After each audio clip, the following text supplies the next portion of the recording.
So hello, good morning.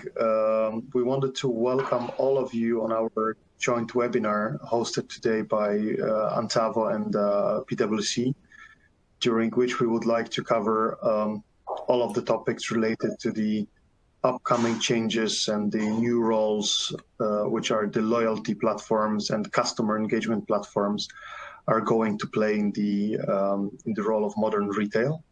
So first of all, a very warm welcome to all of you who wanted to see what our thoughts and the results of our research are in terms of the future of the loyalty programs, the customer engagements, which in practice means one of the most efficient ways of bringing the customers back to the store and how to win with the proper retention, activation, which we all understand was crucial during last months, but it's becoming even more crucial and even more important within upcoming future.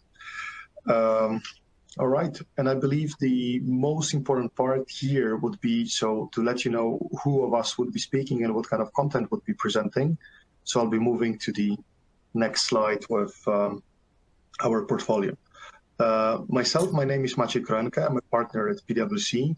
I'm responsible for the revenue management practice, so topics covering loyalty, customer activation, pricing, promotions, etc., etc. So overall, everything which is working on the top line, with the strong emphasis for offline and online retailers. And good morning, everyone. My name is Adam Rusiecki. I work within the strategy and operations team at PwC, specializing in the retail and consumer sector.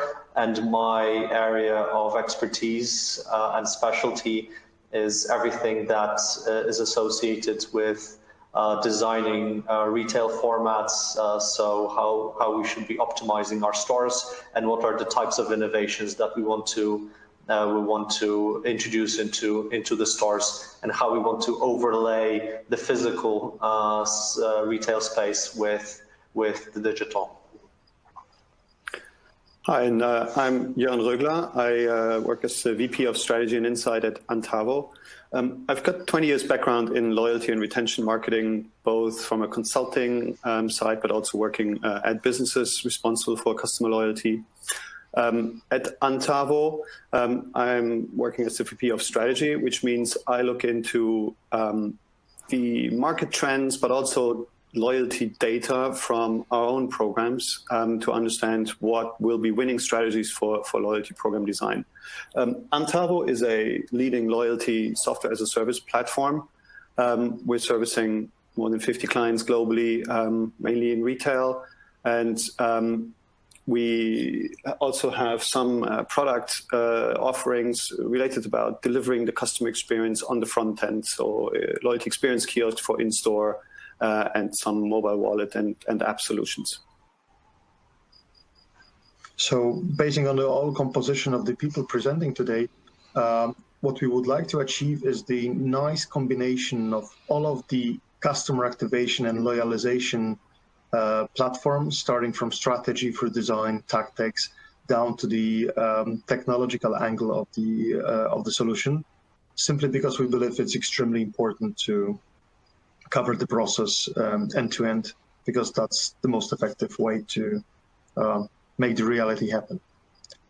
All right, and starting with the short introduction, what we are observing on the market and what we see, what's happening, as we call it, as the dust settles, the introduction of the new normal, but it's not only the new normal in terms of what we see in the press articles and declarations, but there's also a lot of already changed habits or drastically changing habits from the side of our customers. And as the introduction, we want to cover that. And what we think is the most important drivers is that the key trend is the switch from impulse purchasing to planned purchasing. Why? Because there's less window shopping, there's less shopping occasions. People are rather planning any type of purchasing that they do, which is leading to one thing, which is quite unfortunate for a number of retailers. That's decrease of number of shopping occasions. So less chances to get a traffic, the bigger importance to fight for conversion. Additionally, as we see as the uncertainty is spreading, we are observing the strong impact of the trend from moving from experimentation to necessity. In short words, it means that people who used to have way more of the income for spending are now getting more price sensitive, are rather more evaluating at the moment when any shopping has to occur. So again, both with the combination of the planning, the shopping missions and increased price sensitivity, it's making the customer attraction and the activation a little bit more difficult than it used to be. And at the same time, what we're seeing from the perspective of how customers behave in terms of what types of products at which channels they buy, we see something that's quite natural in the times of social distancing, something that we call from social to individual, and this is strongly linked with the types of products and categories that consumers are purchasing. So a great example is sports retail, and what we're seeing is, for example, a shift from team sports to performance sports. So everything that was purchased as a support for social occasions is now heavily decreasing and facing significant issues. And everything that's associated with personal consumption is gaining traction. And at the same time, something that's pretty obvious, something that we're seeing, universally across channels is shift from offline to online due to fear, due to social distancing, due to the quarantine. And of course, as this settles and as customers return to stores, the question will be, of course, how many of those customers who really tried the new channel, tried online, will stick with it, and this kind of shift in channels will become a new habit for them. Yeah, well, working on the shift from impulse to planned purchasing and the increasing role of price sensitivity, what we are observing a number of retailers, but we wanted to bring to your attention one particular example that we just faced in recent days. We see that a multi-brand fashion retailer, they observed a significant sales drop in the mainstream brands and more premium brands, but at the same time, there was a quite important shift of the items which were put in the basket and a very strong increase in the overall sales that they were observing in the economy banners, which strongly suggests that there's a very good need to precisely understand what kind of products which customers will be looking for as a means of starting any discussion on the customer attraction and activation. And moving to some more examples and challenges and threats that we're observing. The press is covering a lot of cases when there's a new inflow of customers, and then there's a lot of coverage telling that the online, any type of online sales are the pure winners of the situation. However, what we're observing that a lot of that customers who are nowadays switching and are now appearing in either other formats, banners or channels, we call them ad hoc customers or nomadic customers. They come once, they create a lot of strain on the operations and service quality, call it delivery windows in terms if there's own fulfillment or limitation of stock. But on the other hand, that's having quite negative impact on the loyal customers in terms of if they are not getting their delivery windows, if they cannot get the preferred products, that's heavily influencing the customer experience. And that's simply causing that there are at least two areas of action for them. The first one is, of course, the retention of the new customers and new clients. And if you're good in customer experience, if you know how to make them stick and try to develop new habits, they will stay with you. And of course, they would become valuable customers. But there's also a huge pressure to satisfy the loyals and limit the risk of churn, which is then having tremendous impact on the future growth, because still the loyals and the ones who've been with the brand for quite a longer time, they are the ones who are the solid fundament of the growth. Yeah, let me second that. From the Antavo perspective, we're seeing very similar things at our clients. Just, another example on the strain on operations. We're working with a online drinks retailer, and they, just from the increased traffic they have, their order packing times, so picking the right beverage, putting it in the box, has actually increased from 1 to 5 days over this inflow. So it's really a strain on all customers, and especially the loyal ones. But I'd actually like to add that those brands and those businesses that are faced with these new challenges are still the lucky ones, because what we all associate with the headlines that we see in the newspapers are those brands who had a real threat because they've lost a lot of their clients. Their stores were closed, by order often, or by necessity, and or they weren't really present in the channels that have been picking up. We are working with a retailer in Slovenia. They were in the fortunate situation to triple their e-commerce revenue during the lockdown period. But unfortunately, e-commerce only represents 6% of their business. So they were still looking at an overall drop of 80% in top-line revenue. So we're all aware of that. What we shouldn't forget as well, though, is those customers that are staying have changed their shopping habits as well. So we do see a threat to top-line revenue from reduced basket size.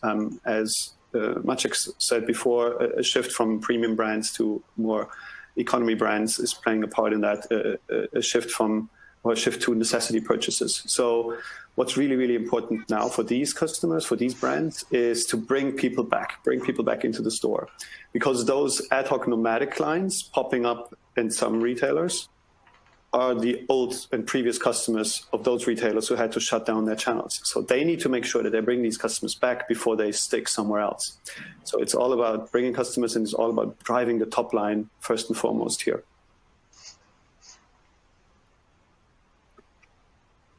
All right, and then moving forward, the situation as we observe it, there is the increase in the expensive channels which are aiming the customer acquisition. So as many brands are moving to new channels, to new ways of marketing, the rates that you have to pay and the rates for performers that you have to pay, they are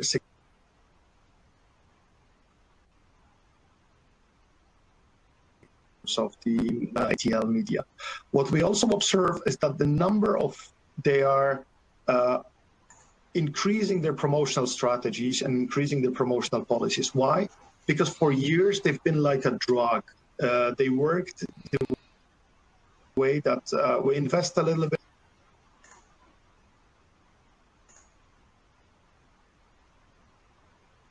Mass content extremely valuable and extremely heavy on cost way of acquiring that customers. So what we see and how we call this whole concept, the increasing spend to get more customers, the customers being more reluctant to visiting the stores, and increasing the costs of customer acquisition. That's a concept which we call a war on traffic. And whenever we're facing any of that situation, and we're believing that the type of ammunition, call it communication, reach, the marketing spend, but also the promotional investments are becoming expensive. So what we wanted to present to you today is the way how to make sure that we're using that to the best potential benefit, and that while in the war, we're not shooting blanks.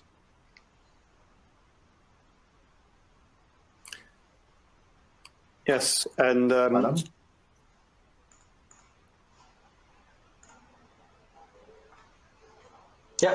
to you, Jörn. Sorry. Yes. Yes, and actually, this picture that Maciek just presented of this really heavy focus on, discount financial incentives. This is where we want to introduce loyalty or loyalty solutions as an opportunity to differentiate. Because you can try to participate in that war by just, throwing discounts and financial incentives at people. But there is actually a way that a loyalty program, well designed and well executed, can help you overcome and stand out in that competitive environment that it is today. The first quite obvious point, loyalty incentives are generally actually less expensive than the standard straight up discounts. So for one, you have the point that the perceived value exceeds the actual costs. You can give discounts on certain items on a loyalty program that you can really tailor towards those product lines where you have higher margins, for example. People associating points to a financial value often forget that they're not going to redeem all those points. Points often expire, so they're not actually being put into place. And very important, the redemption of these loyalty incentives is delayed. So it only happens at the next purchase. So you get 2 checkouts, plus you have the later impact of the discounts. So that gives you 2 financial benefits, which all are really important. And then the final is it actually also helps you save money on new client acquisition. We're going to get into that a little later. But the brand effects, the engagement that customers have with you in the loyalty program, that creates additional reach, additional awareness that drives customer acquisition. Now, the second thing why you should differentiate with a loyalty program is beyond discounts that are very transactional, like buy once more, we actually can influence customers' behavior in the long term. Because driving engagement improves brand metrics, it improves brand recognition, it improves kind of natural selection of your brand. You will always or more likely be in the top 2 or top 3 selection when customers have a purchasing decision to make. You can influence that customer behavior that way, and that drives traffic, and it drives often organic traffic. You don't even have to run campaigns to your loyal customers. They'll naturally come if they have a need in the category that you're in. Which then also means you don't have to really conduct these very expensive customer win-back campaigns because there are fewer customers leaving. You have changed their customer behavior for the long run, so you can really save a lot of budget on that win-back stuff. And then the final, and that's the least direct impact of a loyalty program, it will really help you with your customer understanding, with your customer insight. You will build much better profiles, which means you can run very targeted, very relevant, and very personalized activities. That means this goes well beyond the loyalty program. This is not the loyalty communication only that will get better. The data that you're collecting feeds back into all of the marketing activities that you are executing. And all of that will be more targeted, more relevant, and just more with a better response, with a better conversion rate. Yes, and from a commercial perspective, this is incredibly important in current times when we're seeing increased financial strain within retailers and FMCG players. So introducing a loyalty program or introducing a loyalty-driven solution really has a great and measurable effect on your spend effectiveness. So getting higher ROIs, not only, as Jörn mentioned, in campaigns dedicated to the members of your loyalty solution, but also to all other customers because of better data gathering and higher effectiveness of your activities. And also from the perspective of delayed redemption, it's once you increase the number of your members, it has a significant impact on your cash flow. So, for example, returns don't need to be processed just like you would process them to any generic customer. Within the loyalty program, you can process them in a delayed form or in a form of points.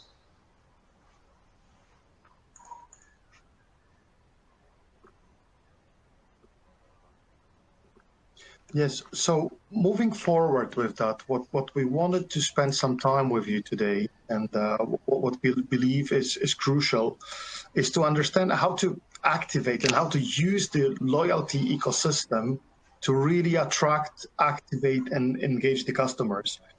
So for this purpose, we wanted to have a closer look at the customer lifecycle. So from the moment of recruitment, where the objective is to build awareness, make a call for action, but also build the reach and advocacy. So having the program as simple and as explainable, even by the most simple store employee. Then through conversion, when the key purpose is to drive the urgency, ignite the engagement, and make people stick, so make actually use it, not only aware it. So it's the desire that has to be developed. Then engagement with development of habits, because we need people to use the solution and use the platform and come to your store a couple of times to really get the habit developed. Afterwards, through activation, where we are fighting for the share of wallet by typically increasing the frequency, but also working on the size of the basket, with modern days actually mostly calling for increase in frequency. And then to the optional step, but also very crucial from the purpose, from the perspective of financial performance, is the win back, simply for customers to re-enroll, to reinstall, to defend your customers. And for all of that objectives and stages, there are different tactics that can be used. Of course, they are not limited to the very specific stage of the life cycle, and can be mixed and blended. However, there's a set which is rather linked to all key elements. So when we're talking about recruitment, of course, there's a dedicated promo, meaning simply, if you want to join, there's something special waiting for you. There's not only the long-term benefit, but you get something instant. Using the employees as ambassadors, not only in store, not only in communication channels, but actually making them aware what the program is about, making the program explainable, and making them see the value, as we've seen a number of programs which actually were failing. Why? Because the people asked in store what the program is all about, and then the employees were not able to explain, or were saying that it's not driving actually enough value. So it's all about incentivizing and building the advocacy in store, but also in social media. When we look at tactics in the conversion, again, that's an extremely important point on instant rewarding. So something you subscribed, you made your first purchase, there's something extra coming. The ramp-up curve for the rewards, it should be rather easy, which means that the first any type of privileges or rewards, the customer should be able to get them rather through the second and let's say fifth shopping occasion, because that's creating the need to play with the program. That's the self-gamification which is already starting, and of course any type of limiting the promotion, saying it's a limited access or something that you achieve only if you stretch your behavior. So for example, visit us more often, buy something extra, or invite a person, and there you get something special. All the promotions which are based, or the activities which are based on fear on missing out. In terms of engagement, of course, that's the moment where we already start to see the customer profiles. We know what they like, we know how they behave because we have a history. So the targeted offerings, they come in place. We know what you like, so either we recommend something that you like or something that you might like because other people were interested in that, or we see that it's of similar taste or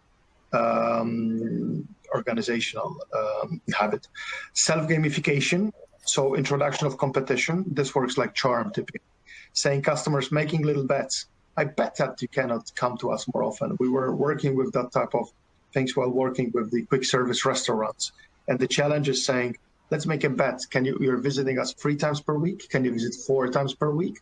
And then you get an extra reward. That just worked like charm. More of targeted content in terms of inspiration, bundles, next best offering.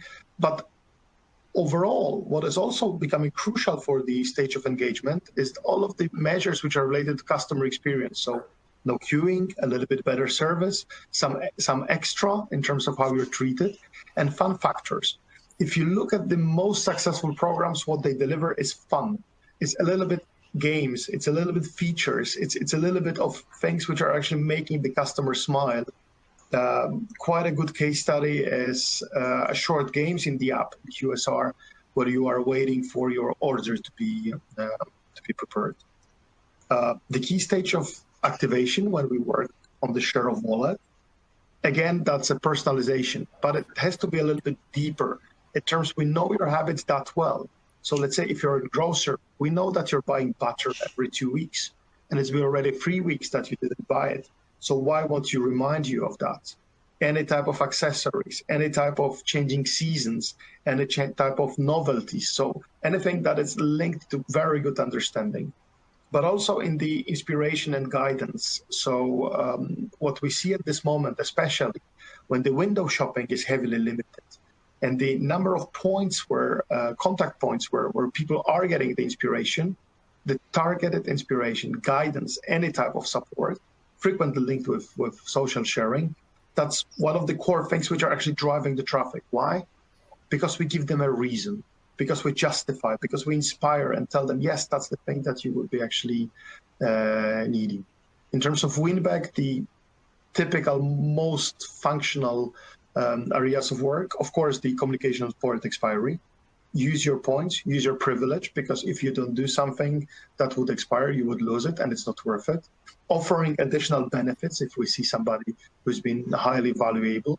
And again, inspirations, but frequently linking once in a lifetime occasion, especially if we can understand what is the reason of the customer potentially churning, if he's switching to competition or if he just moved to another place and is not living nearby anymore, which again we can observe by the history, by the geo history of any type of customer shopping. Adam, Joran, very happy to have your comments on that, because I believe that's one of the most crucial points for today. I would just add one thing before also letting Joran say a couple of words from his perspective. From our perspective, what's important, and we'll elaborate on that in a second, is that many of those functionalities need to be quick in implementation in the form of MVP. So your loyalty solution, when you think about it, it should be something that is rather simple, rather quick to implement, and something that you start building on top of once you have it going. So starting simple, selecting some of those tactics, selecting some of the functionalities that will deliver those benefits and those functionalities to your customers is key. Understanding which ones are crucial and which ones you can implement quickly is key, but don't wait for your program to be fully fledged and having a comprehensive set of strategies, tactics, and functionalities before launch. And I think, Joran, you can say a few words about that as well. Yeah, absolutely. Yeah, so first I would like to second what you just said, is that you can really start anywhere and you can start small and grow it from there. And successful loyalty programs have actually always grown over time. They were never launched in one go. We've seen even programs that start with a simple customer referral scheme and then they develop into a fully fledged loyalty program. But I wanted to really focus a little bit more on that middle part, the engage, because the engage is something that we care about a lot at Antavo. And we have built a principle of our platform is that you engage customers outside of the buying cycle, and that actually has benefits in all of the other elements. And I'll maybe give an example on that. So what we find is that the customers that you can engage with little games, with little gamification mechanics, as much as said before, displaying status progress, displaying achievements, celebrating with surprise and delight rewards, how you can actually give customers something that was unexpected and unreciprocated and unconditional. When you engage these customers, first of all, it has a real positive benefit on the recruit element, because those customers which we engage, let's say with an Instagram contest, they're giving you the extra reach. They're giving you the extra access to new customer segments. The customers that we have engaged and they've grown their deeper emotional bond with us, they're the ones that are going to respond to our referral incentives. They're the ones that are going to share your brand on social media, and we see real good influence on the recruitment numbers from that.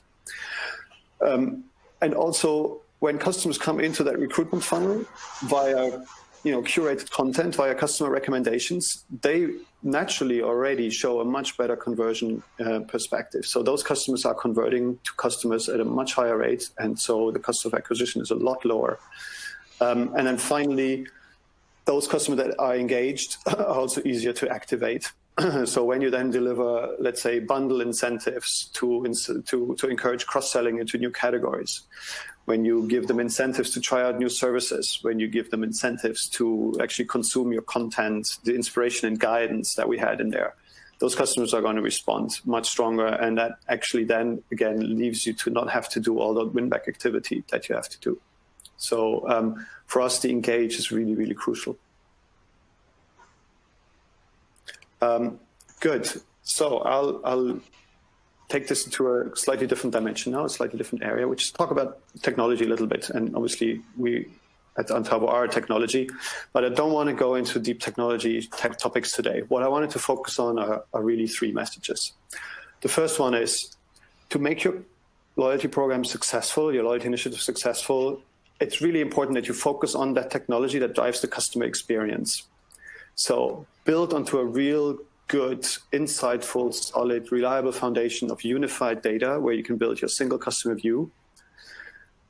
You'll have a loyalty engine, a modern loyalty engine, a best-in-class loyalty engine, and we'd like to obviously stress that that's important, that loyalty is delivered for a loyalty purpose and bespoke and is best-in-class. That loyalty engine can really supercharge your marketing automation infrastructure. So all the information that you collect in there, all those experiences and events and all the incentives that you have at your disposal go into your overall marketing automation, where you decide which customer gets what message, which channel does it get delivered by, it goes and chooses the right offers, etc. And that then delivers it into a really nice and engaging and easy to manage front-end layer. So whether that's on mobile, whether that's on a POS, whether that's a tablet device that you give your store staff, whether it's your website, or whether it's actually installing a kiosk or some digital device into your stores where customers can engage with. If those three things are working in harmony and they're all feeding into the same data structure and they're fed by, the same data structure, that's how you can get that engagement level that is really the key to driving that successful loyalty program. Obviously, don't forget the foundations, scalability, security, reliability. I didn't want to leave that out because we sometimes see if there are any issues there, then everything else you do is a waste. But it's also really about the capabilities that you have on your technology, in your IT, but also in the execution in your marketing. So agile development, rapid test execution, that's going to help you to iterate quickly, to learn and improve the program. And especially because we recommend to start small, you need to evolve. And that's really important for you to evolve. And then a predictive decisioning engine can be really powerful to deliver that personalized, that relevant experience that we mentioned earlier as well. So that's what I'd like to say about technology without going into real, discussion on the different modules and what they should do.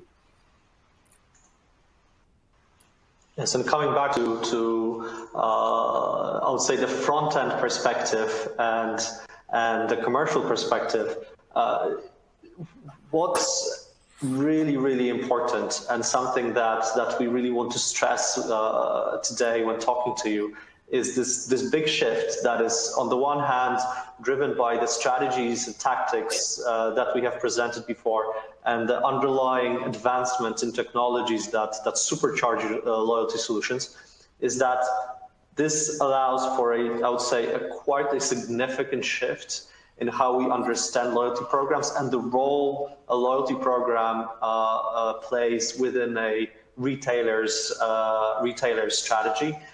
Something that we will talk about in a minute, how this actually impacts and can become something that we call customer activation and engagement hubs. So shifting from traditionally understood loyalty programs that used to be generic, prevailingly point and card based, and this is a separate topic that we'll deep dive in a minute. Sometimes points work, sometimes they don't, but there's this big shift from generic point and card to personalized mobile app. So using really the infrastructure that your customers, all the customers at the moment have in their pockets.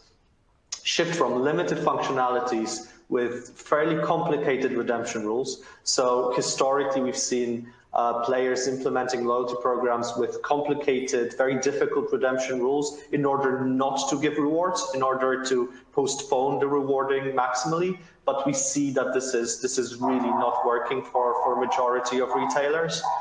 Furthermore, this actually makes your loyalty program members churn instead of actually recommending it to new members. What happens now, and what is the direction of development, is merging multiple functionalities that are built on top of each other. So you start simple from the perspective of inspiring customers, adding an additional shopping channel or a transactional channel later on in the program, and then of course the social perspective of sharing, recommending from existing members to new potential customers. And finally, from the commercial perspective and from the headquarters perspective, what we're seeing that historically loyalty programs used to be operated either within digital or within marketing as a fairly separated, siloed commercial function. What we're seeing right now is that this kind of customer activation and engagement hub within the organization becomes a center of excellence for all the commercial activities that you'll be doing, because of the fact that this is where the best quality data about your customers is in the organization, and because of the fact that you can use this data not only to activate your members of your loyalty program or your loyalty scheme, but you can use lookalike analytics to really engage and create a higher effectiveness pricing and promotional decisions. Yeah, and just to add to that, this shift is not just there because we wanted to. It's not just there because technology allows us to do this. This is driven by what the customers are expecting and how customers are choosing and making purchasing decisions today. And this has gone far beyond a simple value for money equation. That's still going to be important, but customers increasingly are looking for things that are going beyond price and beyond the transaction. Especially newer generations are looking to build emotional connections with brands. They need to be treated like they are treated from people they know, from friends and family. So everything you always tell a customer, customers are expecting that you remember the conversations. Customers are looking for experiences that they can share rather than possessions. Customers are looking for time and convenience instead of obviously price all the time. So these are the opportunities in customer attitudes that you can exploit with a loyalty program that goes beyond the generic that Adam described. And about the point on points, I'm going to spend 10 seconds on that because it's a little pet peeve of mine. I think when we talk about points-based program, we often mean the traditional earn and burn programs where everything is about spend and then everything is about discounts. Points as a mechanic, I don't think it's going to die out. It's going to be replaced sometimes, but it's the earn and burn thinking that it's all about the money that's going to be replaced going forward.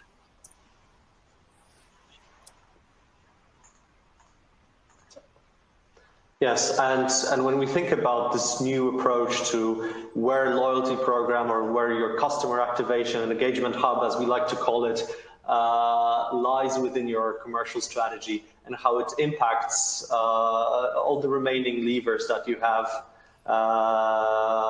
with regards to a retailer's portfolio. First of all, we see huge impact on revenue management. So whenever we see a retailer deciding to really get into the strategy of loyalizing, of working on a dedicated loyalty program or scheme, we see that having a huge impact on how they start running their traditional generic pricing and promotional activities. This is because of that positive spillover to general revenue management. So this higher quality data that you can then feed into your pricing decisions, not only from the perspective of this portion of your customers within the program, but generally within your strategy. The same with promotions. So really understanding what is the optimal frequency and depth of promotions, not only within your loyalty program, but also from the perspective of running lookalike campaigns, understanding how you can feed that data, this additional layer of data that you get from your members, to better manage your promotional activities. And then finally, from the perspective of stock management, which is quite interesting from our perspective, you can use your loyalty program really to engage clients, to buy products that you want to sell off. So you can give dedicated promotions, not necessarily targeted broadly, but you can do it in sequences. So, for example, starting sales from the perspective of targeting your loyalty program members. This gives them a reward, which is a tangible reward of getting something earlier than other customers, but it gives you a flexibility to manage your stock. From the perspective of store format, everything that is associated with dedicated services, checkout options, automated checkouts, self-checkouts, that you can implement into an app-based loyalty program. On the one hand, this makes the customer journey much easier and smoother, and from the perspective of your store operations, makes it much easier for your staff to manage client flow.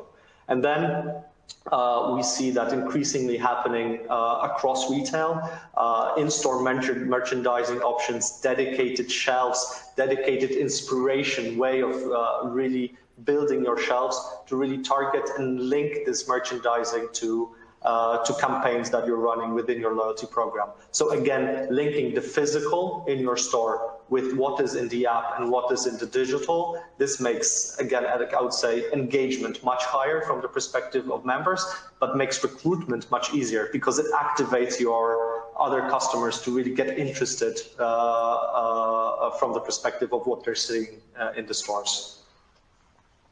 Yeah, the next point here, obviously, impact on communication. We already touched on it before, so I want to keep it short. What's really important here, it gives you not just fully controlled touch points, but it gives you really positive and relevant touch points, because everything that is communicated within the context of a loyalty initiative carries additional rewards, carries additional value, and it's very transactional and it's expected, not disruptive. The second point really is about the improvement in targeting, and that comes from having that loyalty data, the behavioral data, because now you can connect all your customer touch points and understand them in a much more comprehensive way. That is that improvement in targeting that you can apply across your whole communication infrastructure, not just the loyalty. And then finally, it's a real great space for testing and early adoption. In testing-wise, you have a subsegment of really engaged people, which means you can run smaller tests because you're going to get bigger response rates, so you can get quicker results out there. Now you have to be aware that there's a little bias in your membership there, but still it's a great opportunity to test before you roll out. And that testing and that early adoption actually reaches over into the service delivery as well here. Because if you are reimagining kind of the digital delivery of services in the post-COVID era, and if you're trying to shift your transaction support to customer support, to consultative sales in also digital channels, if that's how your store is going to be reinvented, the loyalty program gives you the two angles to support that strategy shift. The one is you can incentivize early adoption of these services. So getting people to try this out with loyalty incentives, great way to get things started. But also, often these new services have some, scale problems. You can't deliver that super dedicated service to everybody. So managing demand, managing access to these services through the means of loyalty programs, either through a tier system or by having to buy access to these things, can also help you manage that service delivery until you're confident enough to roll it out at scale.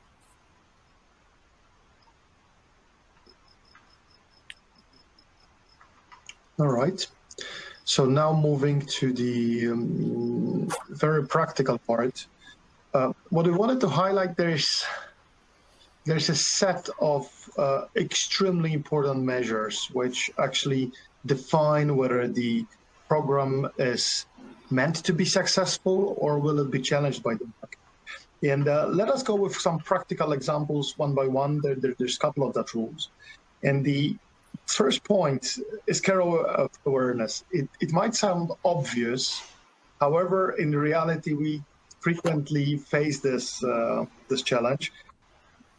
It's a question whether the customers really know that the program exists or the activation platform exists? Do they know what are the benefits? Can it be easily explained? And is it well understood?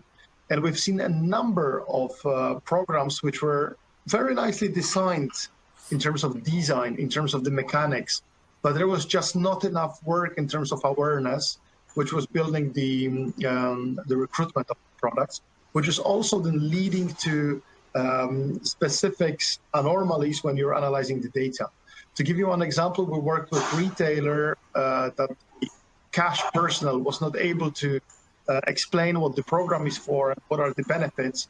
Therefore, people with smaller purchasing baskets were never using that any type of identification because it wasn't pushed by the people at the cashiers.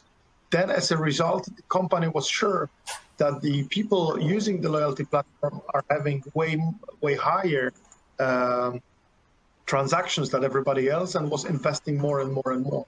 In reality, it appeared that simply nobody was caring to show the identification or to identify himself whenever there was a smaller transaction. So that was based on false assumption, again linked with awareness, not only of the customers, not only of the benefits, but also of the internal staff, which we call it's extremely important. Building on what Jörn and Adam were mentioning, start simple. It's crucial for customers to understand the rules. You don't have to have everything in place. It is crucial to get the customer base, to enlarge that one, and to work with customers to develop the program as they go and analyze their behaviors while developing the new elements. So very often we see that the program starts basic, and then after some time, it's only starting to consider whether there should be any tiers developed or not. What are the most functioning challenges for customers? Why? Because you have to build data and you have to build a customer mass who are enrolled. The point: understand your customer client and develop the program as you go. It's constant understanding of what people are doing, mostly in terms of behavior. How frequent they're coming? Are they being triggered by specific messages? Do they enjoy? Are they sending any feedback? Do we see utilization of fun factors or any type of identification or gamification inside of the program? That's the best guide for the program itself. With one key message here, it means once the program is developed and started, it's not done. It's the beginning of the journey. It's an important milestone, but it's just beginning of the journey of further development, introduction of new features, etc., etc. And crucial point is to base the logic of the program on existing habits. So if we see that customers are behaving in a specific way and specific manner, we cannot incentivize to do them something completely else. What can we be asking them in a targeted way is to actually start stretching their behaviors a little bit. Get something more. Try to work with your basket a little bit more. Come visit more often. Use the solution. Identify yourself. I don't know. Enable geolocation.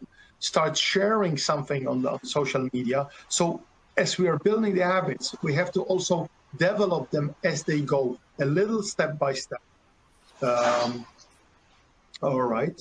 So a couple of examples, and then moving on delivering the promises to make it happen. The key question always is, should it be frequency-based or value-based, right? So that's a question you have to ask yourself. What is the most relevant point for you? And at this moment, what we would understand that frequency is becoming the crucial element, but understand what is developing the habit and how they're evolving. Conscious rewarding. I mean, once you give any type of privilege, once you give any type of reward, and once you grant it, it's not easy to take it back.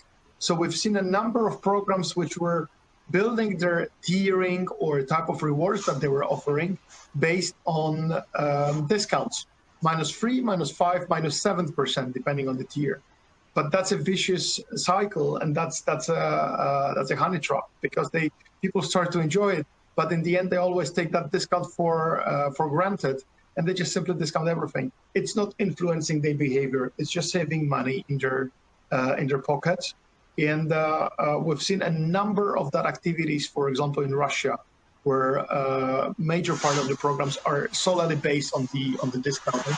It's been a trap that a lot of companies are having serious challenging in escaping from. The point about redemption, in many business cases for the loyalty programs, which we've seen, it is, yes, but let's calculate, and of course that's the important part, how many customers are actually going to accrue the points, but they're not going to redeem them. And that's a little bit the road to nowhere. Why? Because if you want to develop habits, if you want to engage your customers, you have to incentivize the redemption, because it also builds the satisfaction and gives a reason to try. Another example, we've seen a number of petrol vendors, so gas stations, having the programs when you collect forever to buy potential vacuum cleaner, but everybody's collecting, they're never getting to that point. So actually they don't see the value. It's becoming more of a habit than any value, so there's not much steering of the customer behavior. If you make them redeem, you make them happy. And as Joran and Adam were raising a few slides earlier, the topic of being smart in terms of selecting the rewards, what we've seen while working with every single program is that there's a very different perception of the perceived value, or ratio between the perceived value, so how much customers are valuing the price that they're getting, and the real costs. So the crucial point here is to understand how to redeem. And what we see is that major part of the ROI in any programs comes actually from the customers who redeem. So make sure that they redeem, because then they become the best ambassadors of your challenge. And last but not least, but something that we've observed is becoming that's a thing which is becoming crucial in the modern digital era. It's fun factors and gamification. Gamification, not only in terms of competing with the others, because that's frequently something which customers don't enjoy that much, but gamification versus oneself. So getting badges, getting extra discount, taking part in a competition, playing in a game, or in other programs when you are, I don't know, having the little piggies with collecting coins, but when you shake the phone, for example, it's making sounds, or when you twist the telephone, then the stars collected to the mug they're pouring out, or anything like that. It's a thing that we always work closely while working with the UX designers. However, it's very much frequently undervalued by the business team. However, in the end, that's what's becoming one of the success factors. So at some point, think about your program and your platform or the application as the famous toy Tamagotchi, of which you have to take care, which you have to feed, and then it's giving you a lot of joy. Yeah, it's and then concluding on that, what we want. Yeah, Joran, please go on. Yeah, just a quick one. I know we're a bit running behind on time. Just wanted to really stress the point that redemption is where the value is coming from. And if you feel like you need to constrain redemption, the best way to limit redemption is to stop the program. So if you're at that point, like, what's the point of running it? And if this really is such a financial issue, then it is coming back to redesigning the rewards in such a way that you can manage the cost on it, and it actually is value generating. Every single redemption event should generate value for you. So work on the conscious, work on the type of offers you're giving. We have a client in Italy. The second most popular reward that they have in their catalog is actually spending points to get access, to get the right to buy a special sneaker when it's launched. So the cost is absolutely zero. It's a fear of missing out, and points are getting spent. It's the second most popular reward. And that's one of the reasons for success in this program. So it's something to really keep in mind. Yeah.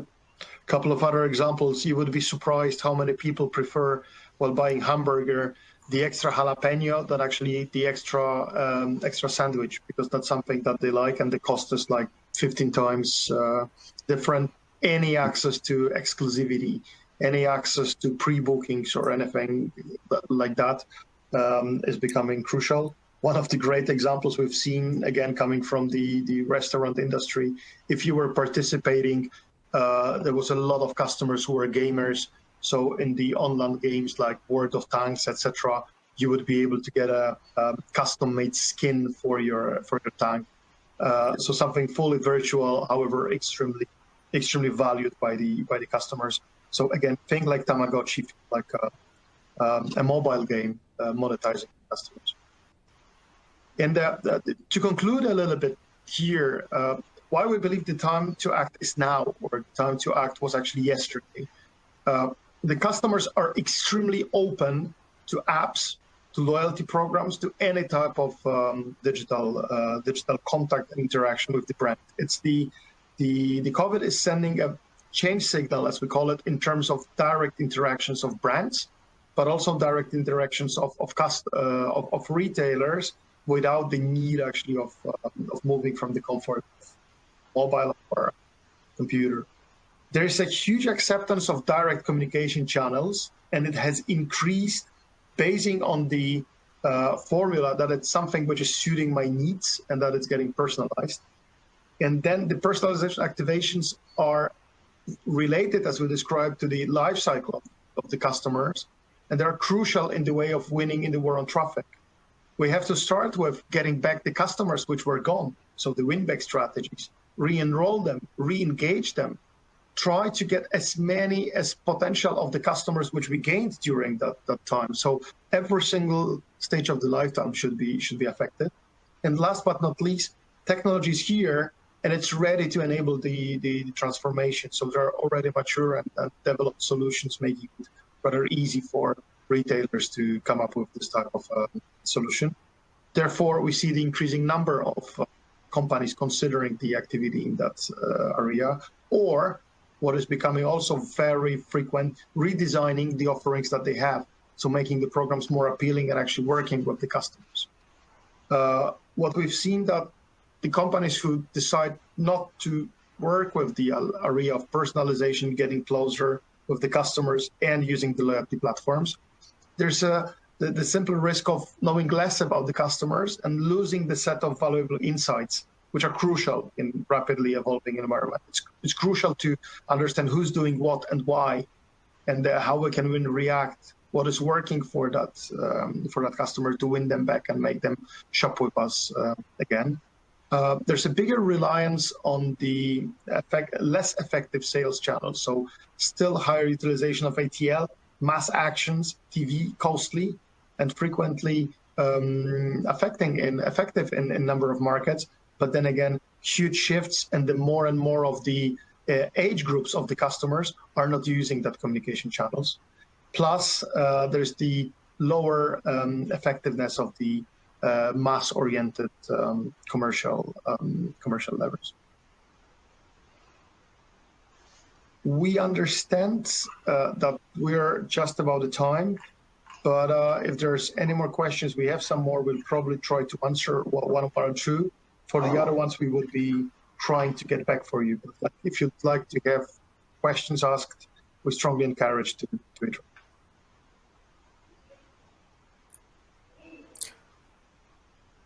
If not, Adam, Joran, which one of you would like to take the first question that we have? I have a question here. It's the question about long-term loyalty with the promise of a reward, or a short, powerful loyalty campaign with free instant win or short-term redemption. What will win in the post-pandemic world? So it's about like short instance versus more the long vision on it. Looking at that, I'm not sure it's one or the other. I think right now, free instant wins or short-term redemption, as we said before, redemption is really the key to unlocking value. So we would always have elements of short-term redemption and free instant and surprise wins or delight rewards in a loyalty campaign. But if you're running that exclusively, it's going to be really hard to maintain that level of engagement, to maintain that freshness. And you don't want to be a retailer who gets into the business of mobile gaming. So I think it's important that you give those customers that you draw in with these very quick incentives and put them on the journey of that long-term behavioral, emotional loyalty by having, tier progression, by having long-term, really attractive incentives in play, but by really making it continuously fun and delivering the service in a special, innovative way, so that you can connect with your customers on a value level and not just on a, gimmick, I would say, level. Yes, and I have a question here about how the stores will look like in the future. So how the stores will change. Will there be more dark stores, fulfillment for e-commerce, or will they turn into showrooms? It really depends, to answer this question, on the industry, but we assume that the transactional parts and the transactional side of stores is never going to disappear, especially when we talk about large industries within retail, such as grocery, such as mass fashion, so on and so forth. But what we strongly believe in is that engagement and really broadening loyalty developed solutions can really transform the way the store is operating. So definitely it will remain a transactional point for customers who are not within the loyalty scheme. However, it may become much more optimized towards quick, I'll say more seamless visits for customers who are inside of the scheme. So any types of solution of self-checkout powered by mobile apps can really make the life of your customers much easier inside of your store, and make your store staff also much more focused on consultative sales and serving clients who are not inside of the loyalty program, and maybe making them having more time to really engage with those customers to recruit them into the loyalty program.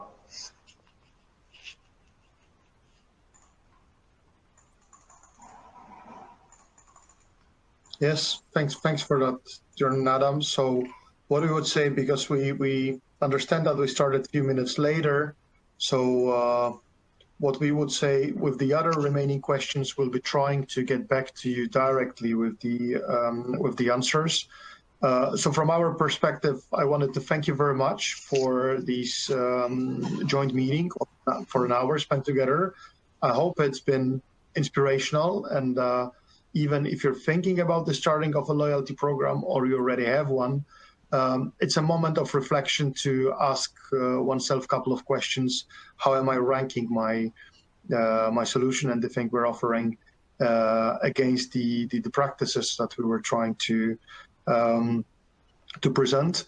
And we keep the fingers crossed for any developments that you'll be pursuing within the next days.